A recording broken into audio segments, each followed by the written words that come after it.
we start with their enrollment and a placement test, is we want to make sure what level of English have they achieved or their current education. From that, we will make sure that we look at the number of weeks they need to study English. The whole aim is to take them to the level of 5.5 IELTS. Once we get their assessment back, we will allocate or we work out how many weeks of English they need to study. Once they do that, we'll start the process of teaching them English. When they get to a certain level, and that's when I'll give them letter of offer. By the time they finish 5.5 and we apply for the visa, this is what we wait for the government to give them the approval. Once they get the approval, it's not long after that they'll be able to go to Sydney and start their journey.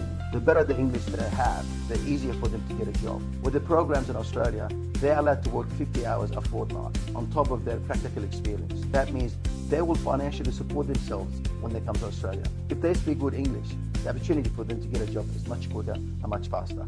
Our students would be financially supporting themselves. They don't have to ask the family, they don't have to ask anyone to support them while they are studying. Sometimes our students will choose to apply for other courses, or if they have an opportunity for the employer to sponsor them and offer them a job, they apply for other courses, they apply for a longer term visa, and we work with them through that process.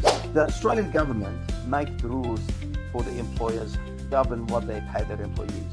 So the minimum salary for a student or any worker in Australia is the minimum of $29 or very close to $30 per hour, and they're allowed to have some benefits on top of that.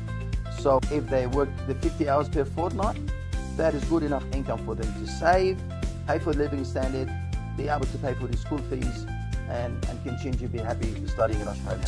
If they apply for a visa or they wanted to stay longer in Australia, normally they would stay in Australia or get a job or get a sponsorship or get a scholarship very, very high. But getting a temporary resident or a permanent resident, that's dependent on the time that they're applying for the visa.